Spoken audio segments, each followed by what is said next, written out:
Presidenti 47 i Shteteve të Bashkuara të Amerikës, Donald Trump, ka marrë vendim që të vendosë tarifa për importe të mollërave nga disa shtete, e këtu duke përfshirë edhe Kosovën. Importuesit e mollërave nga vendet e tjera do të fillojnë të paguajnë tarifën bazë prej 10% që nga data 5 prill, ndërsa tarifat më të larta do të hyjnë në fuqi me 9 prill.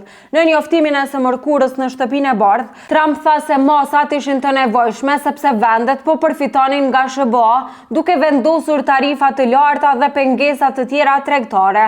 Madje, duke shpallur një emergjencë kombëtare, presidenti amerikan tha se Shtetet e Bashkuara për më shumë se 50 vite janë grabitur, plaçkitur nga kombet e afërta dhe të largëta, si miq ashtu edhe armiq.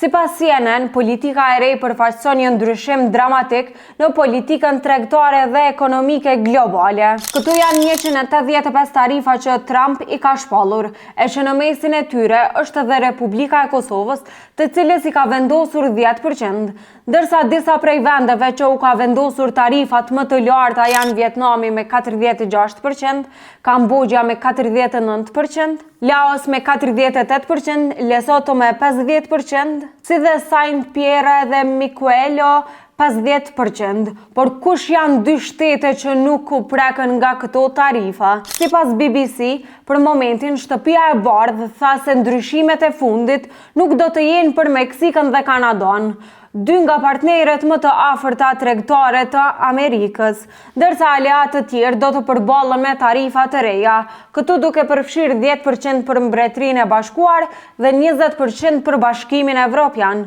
Për mollërat nga Kina është vënë tarifë prej 34%, 24% mollërat nga Japonia dhe 26% nga India. E që pa dyshim kjo ishte një goditje për shtetet, se edhe nuk u prit mirë nga shumë lider botëror duke reaguar kundër këtij vendimi. Në lidhje me këto tarifa të reja për të gjitha mollërat që hyjnë në SBA, reagoi shefja e Komisionit Evropian, Ursula von der Leyen, duke thënë se vendimi i Trump është një goditje e madhe për ekonominë botërore, duke paralajmëruar se nëse BE do t'i nënshtrohet një tarife prej 20%, po përgatit kundër masa në rast se negociatat dështojnë. Gjithashtu edhe Kina ka shprehur kundërshtimin e saj dhe ka paralajmëruar se do të marrë kundër masa të vendosura kundër Shteteve të Bashkuara. Giorgia Meloni e Italisë tha se vendimi ishte i gabuar dhe se do të punon të arrijë një marrëveshje me SBA-n për të parandaluar një luftë tregtare.